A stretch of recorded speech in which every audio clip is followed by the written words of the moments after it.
Judges. Judges chapter 13. Sa aklat po ng Hukom, kapitulo 13. Pag-aaralan po natin ay si Samson. Si Samson po ay kilalang kilala as the strongest man ever lived. Pero ang title po natin is The Weak Samson. Judges chapter 13 verse 7.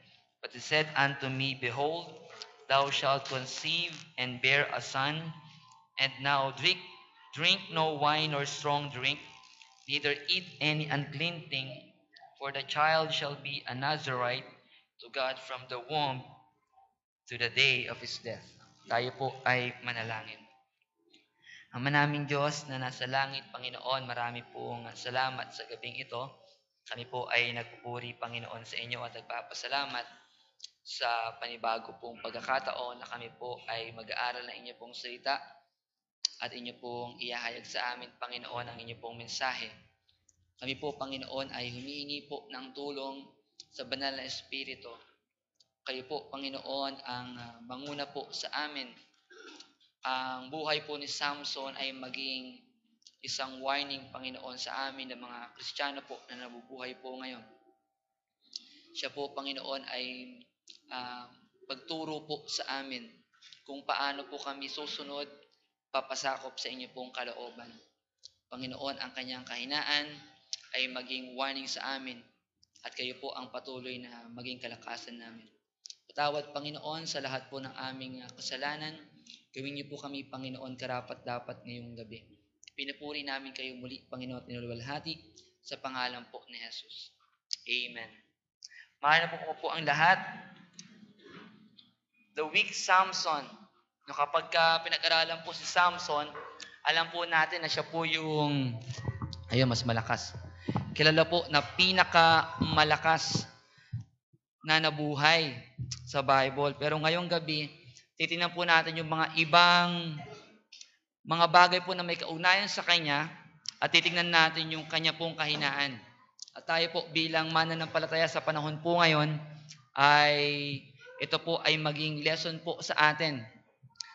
Unang tingnan po natin yung kapanganakan ni Samson. Diyan po sa Judges chapter 13.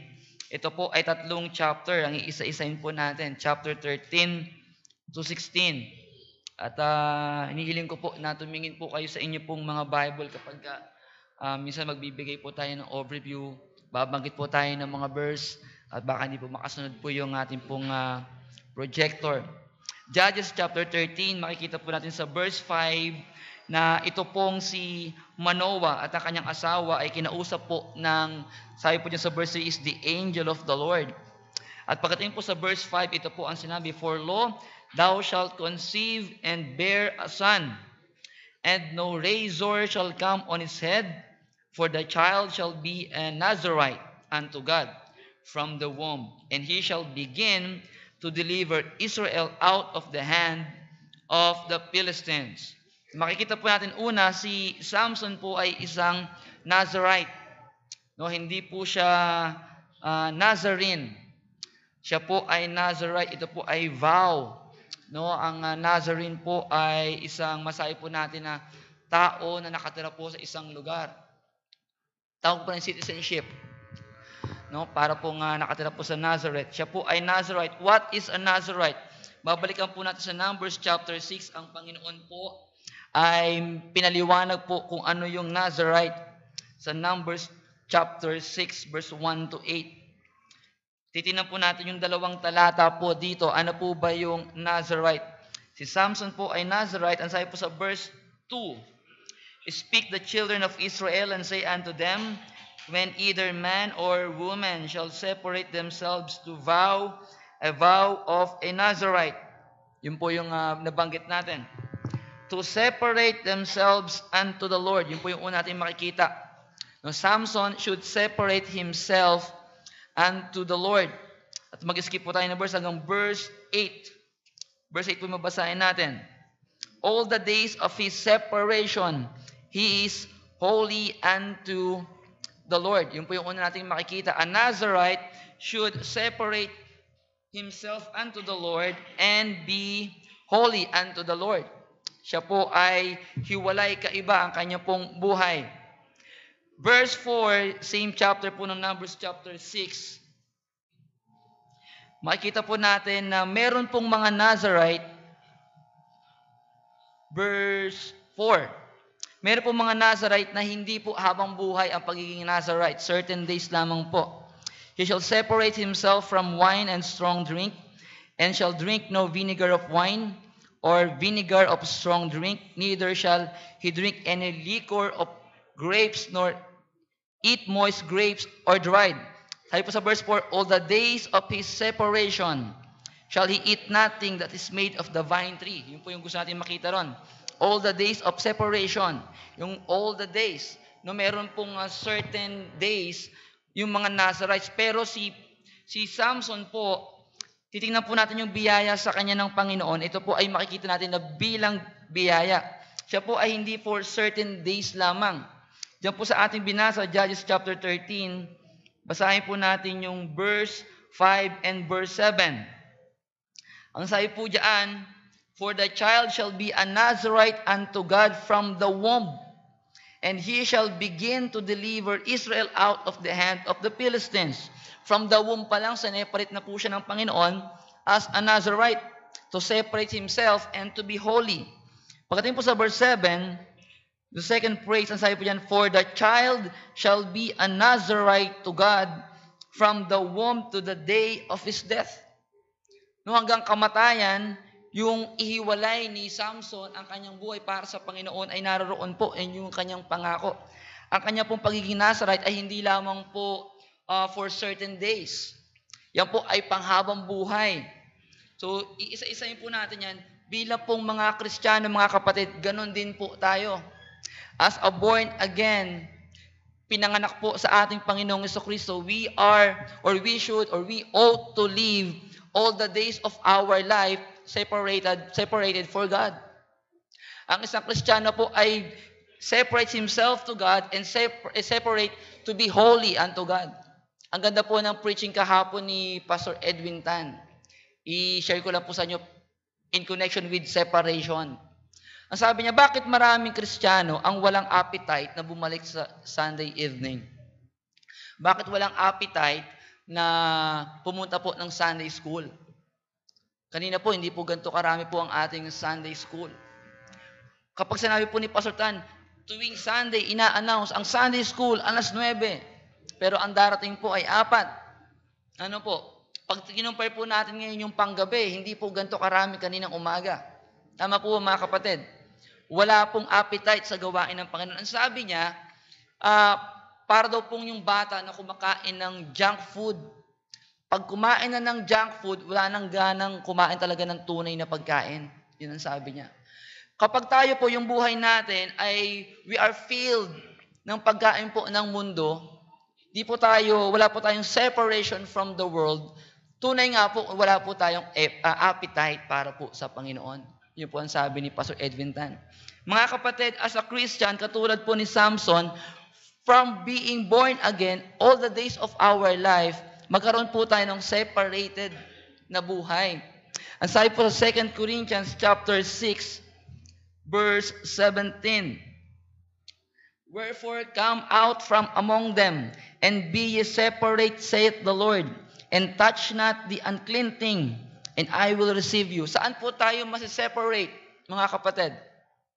Ang sabi po diyan, unclean thing, kasalanan. Ang ganda po ng sharing po namin sa men kanina. Ang sabi po ni Brother Joben po ba o Jebon? Joben. Sabi niya yung obey your parents in the Lord. Sabi niya, kailangan ang mga tatay ay magkaroon ng maayos na buhay. Separated life. Kasi tayong susundan ng ating mga anak. Nakita ko po doon, ibig sabihin, with or without, na magkaroon po ng separated life, talagang susundan po tayo ng ating mga anak. Hindi po pwede, mga kapatid, yung sundin mo ko, yung sinasabi ko, wag yung ginagawa ko. Yung ba, tay? Ba't ka nagiinom ng alak? Ikaw rin naman nagiinom ng alak. Huwag mo tingnan ng buhay ko, mali ito. Yung sinasabi sa'yo, bawal, yun ang sundin mo. Pwede po ba yun? Hindi po pwede. Sasabihin niya, bakit si tatay pwede, bakit ako hindi pwede? No? Have a separated life, mga kapatid. 1 Thessalonians chapter 4. Ito po yung mga verses po natin. Verse 1 to 8. Basahin po natin. Iisa-isahin po dyan yung verse 1 to 7. Mahaba po yan. Basahin nyo na po sa inyong puntahanan. Ang ganda po ng verse 3. For this is the will of God, even your sanctification. Separation life po yan. Separated life. Pero gusto pong bigyan ng emphasis yung verse 7 and verse 8. Ano raw pong merong kinalaman sa separated life? Fear God hath not called us unto uncleanness. For God hath not called us unto uncleanness, but unto holiness. He therefore that despiseth not man. Gusto ko po makita po natin yon. With emphasis po yon. He therefore that despiseth not man, but God. Ano po ba yung Tagalog? Kaya't ang nagtatakwil, yung hindi po sinusunod po yung sanctification, yung magkaroon po ng ibang buhay sa mundo. Ang sabi niya, hindi po Diyos, hindi po tao ang kanyang tinatakwil, kundi ang Diyos. No, Diyos po ang ating itinatakwil. Kapag hindi po tayo mayroong hiwalay na buhay, ibang buhay na katulad po sa mundong ito. No, tayo po huwag masumpungan na tayo po ay kaparehas ng buhay ng hindi mananampalataya. So yun po yung makikita natin. As a Nazarite, Samson must separate himself to the Lord. Ang kanyang buhay po ay nakatalaga na para sa Panginoon. Ano po ang makikita natin? As a Nazarite, yan po sa Numbers chapter 6, meron po siyang 3 bagay na dapat sundin. Ito po yung una, chapter 6 verse 3. He shall separate himself from wine and strong drink, and shall drink no vinegar of wine or vinegar of strong drink. Gusto ko pong makita yung dulo, yung emphasis po natin yung neither shall he drink any liquor of grapes, nor eat moist grapes or dried. Kahit ano pong bunga ng grapes, hindi po siya pwedeng kumain o uminom. Ang minsan alam po natin, huwag lang uminom ng alak, ng grapes. Pero po si Samson, dito po, kailangan gawin ni Samson, kahit kumain.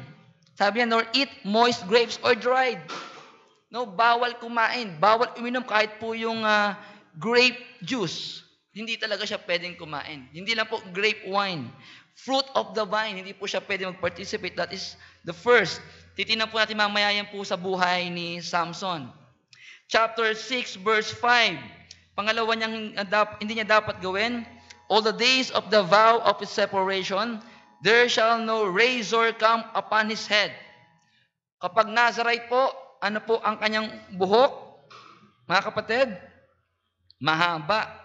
Wala pong gunting na dadampi sa kanyang pong ulo. Ang sabi po yan, upon his head, until the days be fulfilled, in the which he separated himself unto the Lord, he shall be holy, and shall let the locks of the hair of his head grow. No, long hair si Samson, pero hindi po ang Panginoong Jesucristo. Ang Panginoon po ay Nazarene, hindi po siya Nazarite. Yun po ang pagkakaiba po niyaan. Pangatlo, verse 6, all the days that he separated himself unto the Lord, he shall come at no dead body. Pag Nazarite, hindi po siya pwedeng magkaroon ng contact sa kahit anong patay na katawan.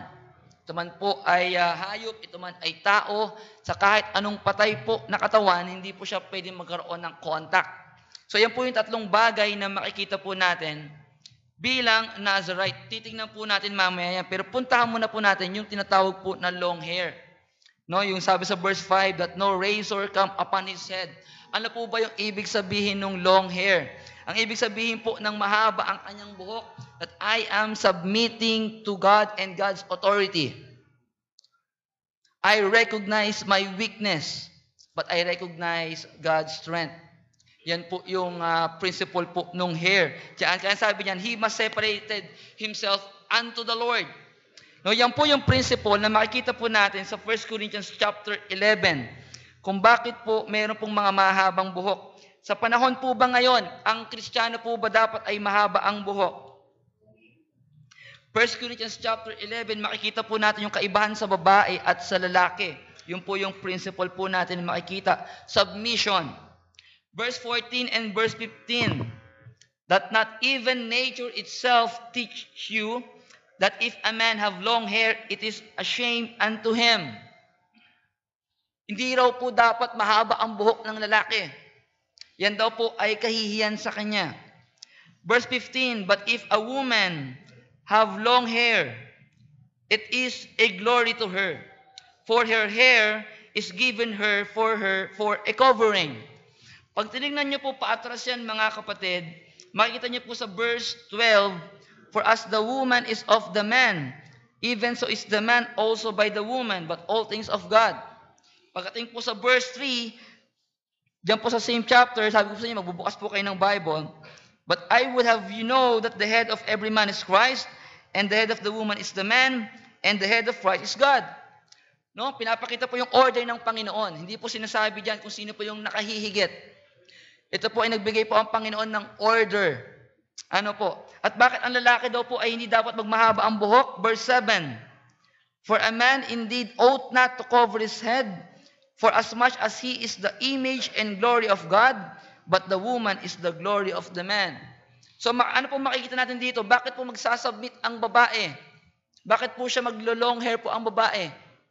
It is submission to men. Ang Kristiyano pong babae, dapat sabihin niya, katulad ng sinasabi ni Samson, if Samson is submitting himself to God, the Christian wife should submit herself to her husband. Mga kapatid, nandiyan po ba kayo? I am submitting to my husband, and I recognize his authority over me as unto the Lord. No, ang long hair po ay pagkakaroon po, yan po ay symbol. So dito pa lamang mga kapatid, makikita natin si Samson, yan po ay kilala po sa kwento, hindi nagmula sa long hair yung kanyang lakas. Hindi po sa long hair. Yung po ay simbolo na siya po ay nagpapasakop, siya po ay may pangako sa Panginoon. No, wag po natin kunin ang verse na ito na okay lang po mag-long hair kasi ako po ay nagpapasakop sa Panginoon. Yan po ay vow. At yan po ay sa Old Testament. No, sa New Testament, malinaw po, ang lalaki hindi dapat nagpapahaba ng buhok. Yan po ay simbolo. Ano po makikita natin? Chapter 13, verse 5. Book of Judges po. Mission po the mission of Samson. For lo, thou shalt conceive and bear a son, and no razor shall come up on his head, for the child shall be a Nazarite unto God from the womb. Ito po makikita natin yung blessing ng Panginoon sa kanya. Ano po yan? He shall begin. Ibig sabihin, mula sa kanya, wala pang gumagawa po nito. Wala pa nagpapasimula. Siya ang magpapasimula. He shall begin to deliver Israel out of the hand of the Philistines. Sa panahon po nito, ang Israel po is under the rulership of Philistine. At yung mga ginawa po nila David at ginawa po ng iba pang mga judges, sabi po doon, si Samson ang nagsimula. Napakamabiyaya po ang Panginoon sa kanya. Hindi lamang po yan ang biyaya ng Panginoon sa kanya that he should begin a ministry na to deliver the Israel from Philistines. Diyan po sa chapter na yan, verse 24, makikita po natin, and the woman bare a son and called his name Samson, and the child grew, and the Lord blessed him. Wala pong dahilan ang Panginoon, pero yung favor po ng Panginoon na kay Samson. Nandiyan po ba kayo mga kapatid? God's blessing was on Samson. At verse 25, hindi lamang po yun, and the Spirit of the Lord began to move him at times in the camp. Sino po ang nagmo-move? Sino po ang gagawa po kay Samson? Ang Espiritu po ng Panginoon. Kung iniisip po natin na marami po tayong kakayanan, kung iniisip po natin si Samson is strong enough, because he is strong, nag-aamali po tayo. Siya po ay naging ganoon sapagkat ginawa yun ng banal na Espiritu na siya ay maging ganoon. Siya po ay malakas sapagkat yun po ang ginawa ng Panginoon sa kanya na siya ay maging malakas. 1 Corinthians chapter 4, verse 7 mga kapatid, wala po tayong taglay na anuman sa ating sarili na hindi po binigay sa atin ng Panginoon. Si Samson ay malakas sapagkat siya ay pinalakas ng Panginoon. Ang sabi po sa 1 Corinthians chapter 4, verse 7, for who maketh thee to differ from another? And what hast thou that thou didst not receive? Now, if thou didst receive it, why dost thou glory as thou hadst not received it? Tinanggap lang, walang karapatang magyabang. Alam niyo po, pwede magyabang si Samson, mga kapatid, siya ay malakas. Pero dito makikita natin, kung tinanggap mo, bakit ka nagmamayabang? Si Samson, wala po siyang karapatang magyabang. At itong mga blessings na ito, mga kapatid, pag tinignan niyo po yung buhay ni Samson, maraming beses po siya po ay nagkasala, pero never po siya nagrepent sa Panginoon. Pero meron siyang sense, meron siyang sense of God, meron siyang sense of fear of God. Pero makita natin, yung blessings ng Panginoon sa kanya ay naroon. Siya po ay binigyan ng ministry to deliver Israel from Philistine. Yung favor ng Panginoon nasa sa kanya, God's blessing was on Samson. And the Spirit of the Lord made him what he was. Pero kahit po ang mga bagay nito, dapat ang Kristiyano, pag meron pong ganito mga kapatid, ano po dapat ang magdulot po sa atin? Romans chapter 2 verse 4. Sa dami po ng blessings na tinatanggap po natin, katulad ni Samson, anong attitude po dapat ang matutunan po natin? Dito lang sa mission ni Samson, dapat ito ay magbigay sa kanya, magdulot sa kanya, ano po sabi sa verse 4? Or despisest thou the riches of his goodness and forbearance and long-suffering, not knowing that the goodness of God leadeth thee to repentance. Pag meron po mga blessings sa atin, dapat ang ating pong attitude, may pagkilala po sa Panginoon. Wala pong pagmamayabang. Alam niyo po yung taong mayaman, siya po kay Lazarus. Yung taong mayaman po ba at yung kay Lazarus, yung taong mayaman po ba ay ligtas? Siya po ba ay nakarating po ba ng paraiso? Sino po ang nakarating sa paraiso? Si Lazarus. Pero tingnan niyo po ang buhay po nila. Ano pong meron ang mayaman? Ano po yung meron ang mahirap? Yung sinasabing God's goodness, nandun po lahat sa mayaman. Nung meron po siyang pagkain, meron siyang magandang damit, pero hindi po yung nagdulot sa kanya upang siya, ang sabi po dyan, goodness of the Lord should lead us to repentance. Meron pong recognition sa Panginoon. So yun po yung makikita natin, ang blessing po ng Panginoon nasa sa kanya, binigyan po siya ng ministry, siya po ay mula pa lang sa womb, ang favor po ng Panginoon sa kanya naroroon. Tingnan po natin yung weakness ni Samson. Dito po tayo mag-uumpisa mga kapatid. Nakakalungkot po, ngunit ito po ay warning po sa atin. Judges chapter 14, verse 1 and 2, the word of the Lord says, And Samson went down to Timnath and saw a woman in Timnath of the daughters, of the Philistines. And verse 2, And he came up and told his father and his mother and said, I have seen a woman in Timnath of the daughters of the Philistines. Now therefore, get her for me to wife. Doon muna po tayo. Ano po ang kautosan po ng Panginoon? Deuteronomy chapter 7 verse 14. Wag pong ang mga bayang Israel bago po sila pupunta ron papasok sila sa lupang pangako, hindi sila pwede pong kumuha na kanilang mapapangasawa sa ibang lahi. Kaya po ang sabi niyan sa verse 3, alam po yun ng kanyang mga magulang. Then his father and his mother said unto him, Is there never a woman among the daughters of thy brethren, or among all my people, that thou goest to take a wife of the uncircumcised Philistines? And Samson said unto his father, Get her for me. Ano po sabi yan? For she pleaseth me well. Kahit may warning sa bibig na kanyang mga magulang, ang sabi niya, I want that girl. What Samson wants, Samson gets. Mga kapatid, parang ganon. At ang kanya pong basis, for she pleaseth me well. Ano po yan? Lustful. Hindi yan ang kalooban po ng Panginoon sa kanila. Yung po yung tinatawag na perfect will of God. Hindi po yan ang perfect will of God, mga kapatid. Nakakalungkot po isipin na sabi ni Pastor Edwin Tan kahapon, mula pa nung yung people pa daw siya, pinipreach na raw po yung be not unequal yoke with the unbelievers. Ang sabi po ni Pastor Tan. Hanggang ngayon, paulit-ulit yon. At napakarami na po dito po sa ating church, ang dami na po na tinangay po ang mga mananampalataya ng kanila pong napangasawang mga unbeliever. Wala na po sila ngayon sa Panginoon. Dalawa lang po pipilian natin mga kapatid. It's either our sin separate us from the Lord, or the Lord will separate us from sin. Mamimili po tayo sa dalawa. Yun po ang makikita po natin. Dito, ang sabi po ni Samson, For she pleaseth me well. Ito po nakakatakot. Verse 4. But his father and his mother knew not that it was of the Lord that he sought an occasion against the Philistines. For at that time, the Philistines had dominion over Israel. Meron po tayong dalawang will ng Panginoon. Permissive and perfect will. Sasabihin nila dyan, it is of the Lord pala eh. Pero tingnan po natin yung character ni Samson. Naalala ko po yung Romans chapter 1. They insist, gusto namin ito eh. Talagang persistent po yung mga tao puro sa Romans chapter 1. Nasundin po yung kanilang last. Ano po ang sabi po sa Romans chapter 1? Ibinigay sila sa kanilang pita, sabi ng Panginoon.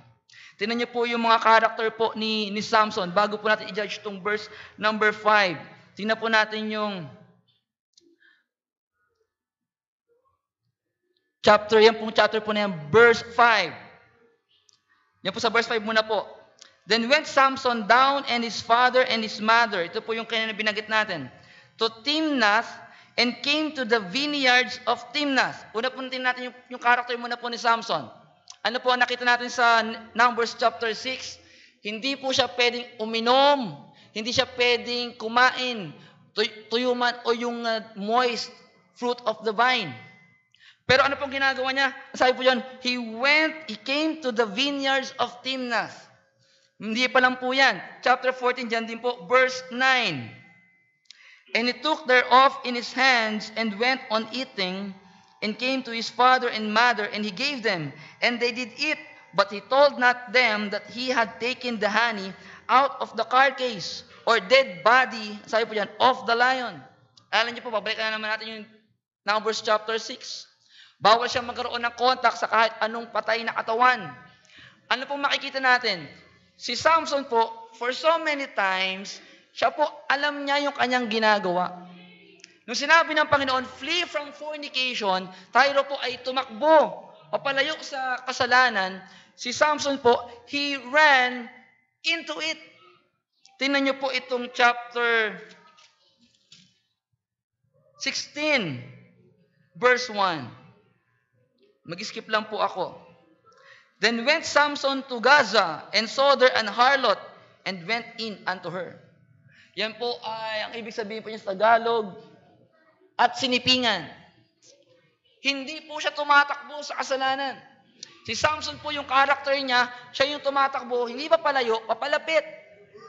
Alam niya, he is conscious po sa kanyang kasalanan. The danger po mga kapatid, and when the Lord allow us to commit sin. Alam niyo po, babalikan po natin yung scheming Jacob. Ang kanya pong ina at si Jacob. Meron silang evil plot. Pero ano pong ginawa ng Panginoon? God allowed it to happen. Ano po yon? Para yung kanyang purpose ay lumabas na doon pa rin. Yung ating pong ginagawa mga kasalanan, hindi po yan maghihinder sa purpose ng Panginoon. Dito po, makikita natin, ang purpose ng Panginoon ay si Moises, talagang i-deliver po niya yung Israel sa mga Pilisteo. At kahit sa kasalanan po ni Samson, God will allow it to happen. And God is sovereign. He is powerful enough to bring out His purpose. Dahil po dun sa kahit sa tayo po ay nagkakasala. Lalabas at lalabas po ang layunin po ng Panginoon po sa atin. So ano po makikita natin sa kasalanan po ni Samson? Hindi po siya innocent. Hindi po siya victim. No? Siya po pumupunta doon mismo sa kasalanan. Siya po ay sinasadya niya po ang kasalanan. No, yan po ang isa sa kahinaan po ni Samson. Babae. Hindi ko po alam kung ano pong meron sa kababaihan. Pero titingnan niyo po mga kapatid, 1,000 ang pinapatay ni Samson. Hindi siya natatakot. Mag-isa lang siya. One-man army. Pero pag isang babae, tupik na. Naalala niyo po si Elijah. Babae lang katapat, tupik na. Si David, sabi, laksa-laksa. Talagang maraming pinapatay, pero babae, tupik na. No? Hindi ko po alam kung ano pong meron sa babae. Pero ito po ay awareness po, beware po, mga kalalakihan. No? Talagang meron pong kakaiba sa babae. Alam niyo po si Adam, hindi po kaya ng serpent na directly. O titingnan niyo po yung Genesis chapter 3, after po nun, walang sinasabi si Adam. Walang contact si serpent kay Adam. But when Eve offered it to Adam, anong sabi po ni Adam? Sabi niya, ito yung babae eh. Tupik din si Adam. No, yun po yung warning po sa atin. Yan po ang kahinaan po ni Samson. Tatlong Philistines. Dito po una yung kanyang pong asawa. Chapter 15, makikita po natin. Ito pong asawa niya sa chapter 15, sabi po niya sa verse 10. Ay, dito mo na po sa chapter 14. Basahin niyo na po verse 8 to 18. Yan po yung nagkaroon po siya ng riddle. Ano po ba yung riddle? Bugtong. No? Meron po siyang pahulaan. Ano pong ginawa po ng babae? Ang sabi ng mga Pilisteo, entice Samson for us to know the answer of his riddle. Kapag hindi mo yun ginawa at di namin nalaman, papatayin namin buo mong pamilya. Ano po ang ginawa po ito ng babae? Hindi po siya nagtiwala kay Samson that Samson is able to deliver her mula po doon sa mga Pilisteo. At ang ginawa niya, talagang sinilo niya po si Samson. At ano po ang nangyari? Natalo po si Samson doon. Ano po ang nangyari? Yung asawa po ni Samson, takot kasing mamatay yung buo niyang pamilya. Pero titingnan niyo po, dito sa chapter 15, verse 6, ano po ang nangyari sa pamilya po nung Philistine na kanya pong asawa? Then the Philistines said, "Who hath done this?" And they answered, "Samson, the son-in-law of the Timnite, because he had taken his wife and given her to her companion. And the Philistines came up and burnt her and her father with fire." Hindi lang po yun. Ito pong babae na ito, nag-cause po ng danger sa mga Israel din po. Yan po sa verse 10. Sa verse 9, pumunta po yung mga Pilisteo. Then the Philistines went up and pitched in Judah and spread themselves in Lehi. Gigirahin po na yung mga Israelita. Pagdating sa verse 10, and the men of Judah said, "Why are ye come up against us?" No, ito piniling babae ni Samson, yan po yung nagdala ng danger po doon sa bayang Israel. Choosing the wrong person, mga kapatid.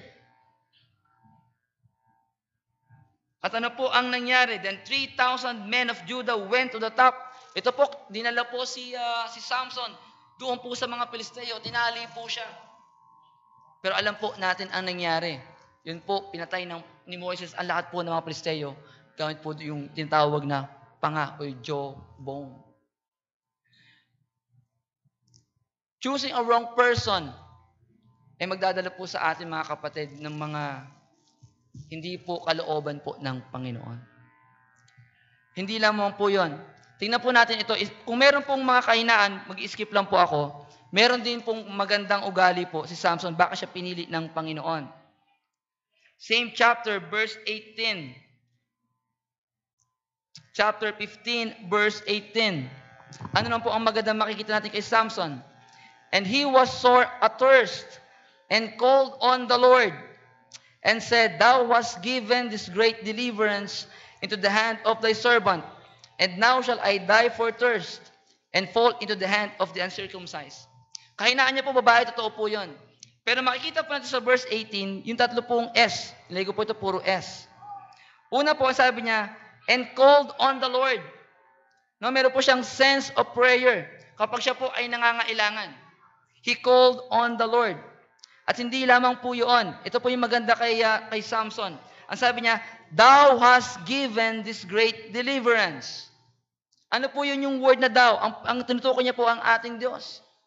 Ang Diyos po ang nagbigay sa kanya ng kakayanan upang ipagtanggol po yung bayang Israel. No, meron po siyang acknowledgement of the true source of victory. Meron siyang sense of prayer, meron po acknowledgement of true source, at yung huli po, yung sabi niyang, "Thy servant." He considered himself a servant.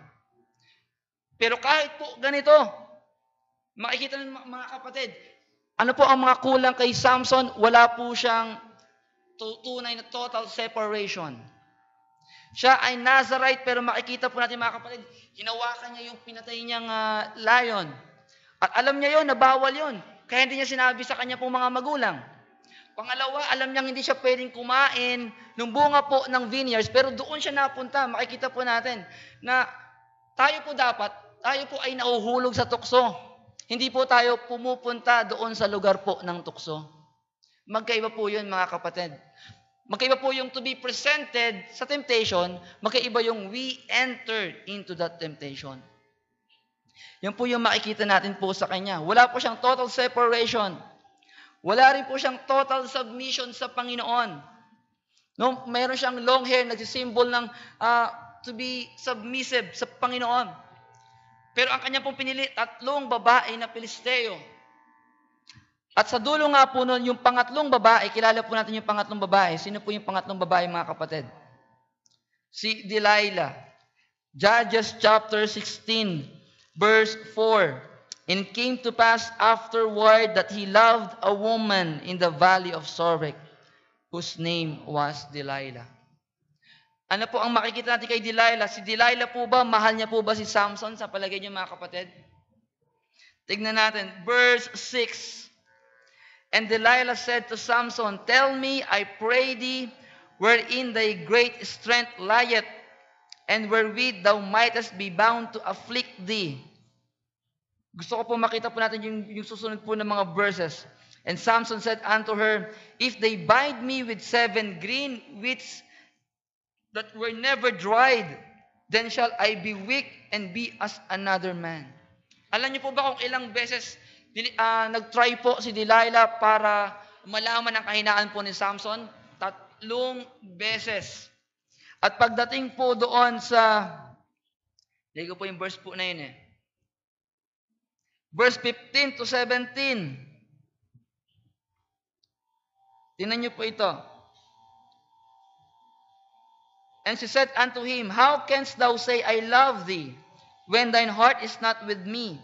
Thou hast mocked me these 3 times, and hast not told me wherein thy great strength lieth. At sabi sa verse 16, And it came to pass, when she pressed him, ano po sabi diyan? Daily. Mahal po ba niya si Samson? 3 beses niyang gustong patayin si Samson. Ang totoo lang, mga kapatid, hindi niya mahal si Samson, pero ang mahal niya nasa verse 5. Ito po yung tunay na minamahal ni Samson and ni Delilah. And the lords of the Philistines came up unto her and said unto her, Entice him and see wherein his great strength lieth, and by what means we may prevail against him, that we might bind him to afflict him. And we will give thee, ano pa sabi niyan? Every one of us. Ilan kaya itong sinasabi niyang every one of us? Sabi niya, 1,100 pieces of silver. Sino po kaya ang mahal ni Delilah? Silver. Every one of us. Ilan po kaya ito? Ilan kaya ang leader ng Philistines, mga kapatid? And 1,100 pieces of silvers each. Mamatay lang si Samson. Ano po ang makikita po natin dito, mga kapatid? Yung pagpili ng makakapareha. Yan po ba ay kalooban po ng Panginoon o hindi? Yung mga young people na sinasabi nila, pag nakakilala po sa Panginoon yan, wala pong sensitivity sa Panginoon. Minsan, hindi nakikinig sa sinasabi ng mga magulang. Sinabi na ng magulang ni Samson sa kanya. Alam nila yung Deuteronomy chapter 7. Alam nila yun. Pinauulit-ulit po sa kanila yun. Pero hindi po siya nakinig, mga kapatid. At ano po ang nangyari sa kanya? 1 Corinthians chapter 16. Ito po ang napakahirap. But the Philistines took him and put out his eyes and brought him down to Gaza and bound him with fetters of brass, and he did grind in the prison house. May mga lesson po bilang Kristiyano, mga kapatid.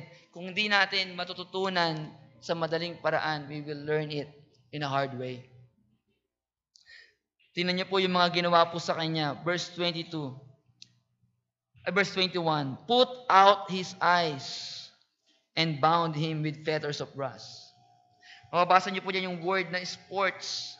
Ginawa po siyang for entertainment. At hindi lamang po yung mga kapatid, dahilan pa siya para yung mga Pilisteo mag-testimony na ito pong Diyos po nila. Sino po ba to? Si Dagon? Si Dagon, verse 23. Nag-testimony pa, naging kagamit-gamit pa siya para mag-testify itong mga Pilisteo. Ang sabi po dyan sa verse 23, Then the lords of the Philistines gathered them together for offer a great sacrifice unto Dagon their God, and to rejoice, for they said, Our God hath delivered Samson, our enemy, into our land. Yung ating pong buhay, pwede pong maging daan po pala na mas lalo yung mga taong hindi mananampalataya ay lalong hindi makakilala sa Panginoon. Yun po ang makikita po natin sa buhay po ni Samson. Sa buhay po niya, mga kapatid, tayo po na mga Kristiyano, yung pagiging Nazarite niya, let us be separated from the Lord. No, tayo po ay maging separate unto the Lord. Let us submit, mga kapatid, yung tinatawag na long hair, magkaroon po tayo ng total submission sa Panginoon. And be sensitive. Ang sabi po ng Panginoon sa kanya, wag. Pero sabi niya, pupunta ako. Ano pong ginawa niya? Pumunta siya dun sa vineyard at pumunta siya dun sa gasa upang mag-asawa. 3 beses, mga kapatid. 3 times niyang ginawa. Ano po ang kabayaran? Ang kanya pong buhay. Sa pagtatapos, mga kapatid, ano po ang matututunan natin sa buhay po ni Samson? Dito po sa verse 19 and 20. And she made him sleep upon her knees. And she called for a man. And she caused him to shave off the 7 locks of his head. And she began to afflict him. And sabi niyan, and his strength went from him. Nawala po yung symbol ng vow niya sa Panginoon. Ano po yung symbol po na yon? Yung I will acknowledge God's authority over my life. I will acknowledge God authority sa kanya pong buhay. Na siya po ay mahina, that I am weak, ang sabi niya po roon. And the Lord is my strength. Ano po sabi niya sa verse 18 po kanina, sa verse 16, Thou hast given me this great deliverance. Mayroong pagkilala sa kapangyarihan ng Panginoon. And he allowed Delilah to took it away from him. Ilang beses na po, mga kapatid, na we allow things na alasin po sa atin yung mga biyaya po ng Panginoon. Makapaglingkod sa Kanya, magamit ng Panginoon. Gagamitin itong bagay na ito para alisin na tayo ay magamit ng Panginoon. Ano po ang tunay nag-alis po sa Kanya na kapangyarihan? Yung hair po ba? Verse 20. And she said, The Philistines be upon thee, Samson. And he awoke out of his sleep and said, I will go out as at other times before and shake myself. And he wished not that the Lord, ano po sabi diyan? The Lord was departed from him. Wala na yung dating lakas. Wala na yung dating ginagamit siya ng Panginoon. Wala na yung tikas, mga kapatid. Bakit po? Dahil po yung hindi niya matutunan sa simpleng bagay. Yung simpleng pagsunod sa Panginoon. Natutunan niya po sa pinakamahirap na paraan. Na siya po ay mabulag at siya po ay mamatay. Alam niyo po, ang biyaya ng Panginoon sa kanya ay naroroon pa rin. Despite po, dito pag tinignan natin, ang buhay niya parang he is a defeated foe. Pero nandun po ang biyaya ng Panginoon. Chapter 16, verse 23 to 31. Ano po ang makikita natin dyan? Tingnan na po natin yung verse 30 and 31. And Samson said, Let me die with the Philistines. And he bowed himself with all his might, and house fell upon the lords and upon all the people that were therein. So the dead which he slew at his death were more than they which he slew in his life. Then his brethren and all the house of his father came down and took him and brought him up. Siya po namatay. Pero ang sabi po sa verse 30, he slew at his death were more than they which he slew in his life. Ang biyaya po ng Panginoon naroroon. Tayo, mga kapatid, sa biyaya po na nakita po natin sa Panginoon, tayo po ay nakapaglilingkod, tayo po ay niligtas ng Panginoon. Tayo po every time, the Word of God is available for us to follow. Yung oras po, yung pakikinig. Ang sabi po na binasa natin kanina, the goodness of the Lord should lead us to repentance. Dapat po nakita ni Samson yon. Ang daming biyaya po ng Panginoon sa kanya. Pero yung mga biyayang yon, nagdulot po sa kanya, ano po ang kanyang kinahatnan? Siya po ay namatay.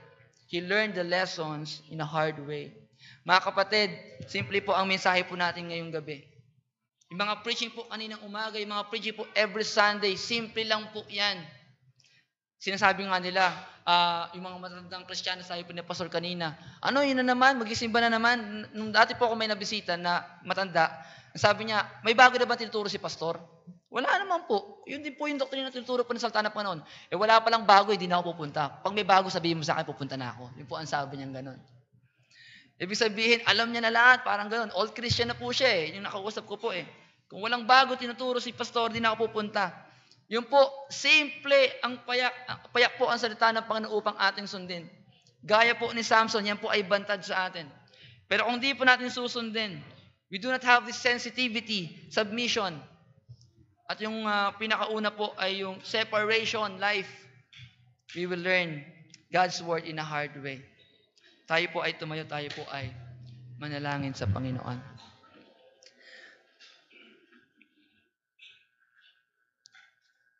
Panginoon namin Diyos, makapangyarihan po sa lahat. Kami po ay nagpapasalamat, Panginoon, sa mensahe po ngayong gabi. Sa buhay po ni Samson, Panginoon. Langin ko po, Panginoon, ang aming iglesia, ang bawat Kristiyano po na nakapakinig ngayong gabi. Payak po, Panginoon, ang inyo pong mensahe. Ngunit sa kapayakan, Panginoon, marami po sa amin na sobrang payak ay nane-neglect namin, Panginoon, ang inyo pong salita. May mga purpose po kayo sa buhay namin, Panginoon, na nais nyo pong maganap at mangyari. Katulad po kay Samson, Panginoon. Ngunit ito ay inalis sa kanya na kanyang pagkakamali.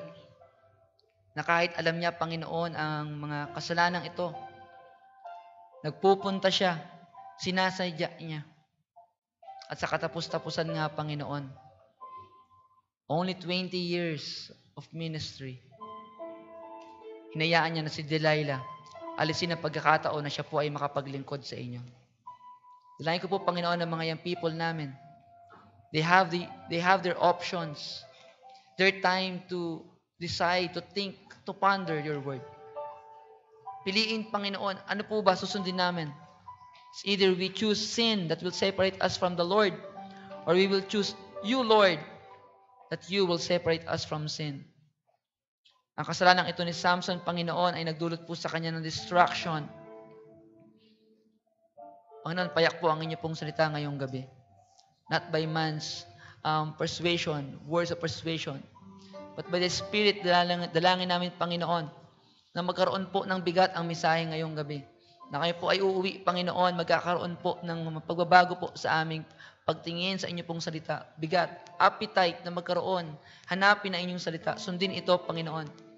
Sapagkat kung kami tutulad kay Samson, ang sabi niya, for she pleased me. Pinili niya ang kanyang sariling kagustuhan. At yun po ay nagdulot po sa kanya ng hindi po magandang kawakasan. Dapat, Panginoon, kami ay naglilingkod ng malakas pa, ng maganda pa ang kalalagayan. Huwag niyo po nawang kami matapos ang inyong purpose sa amin. Ang tingin ng iba, kami po ay defeated foe.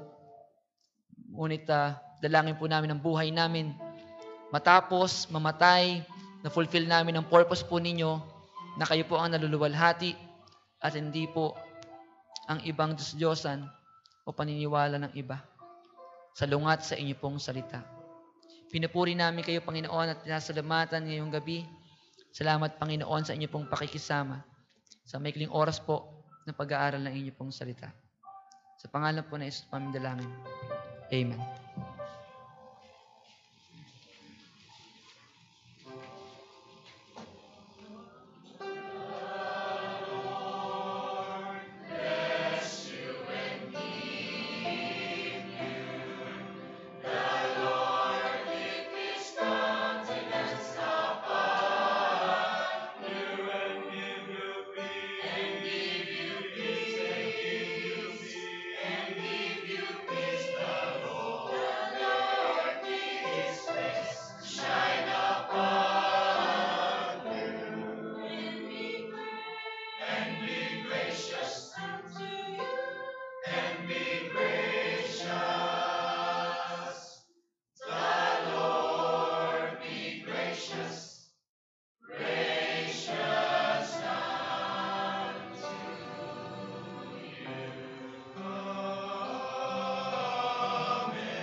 Tayo po'y manalangin para sa ating pagbibigayan, Ama namin Diyos.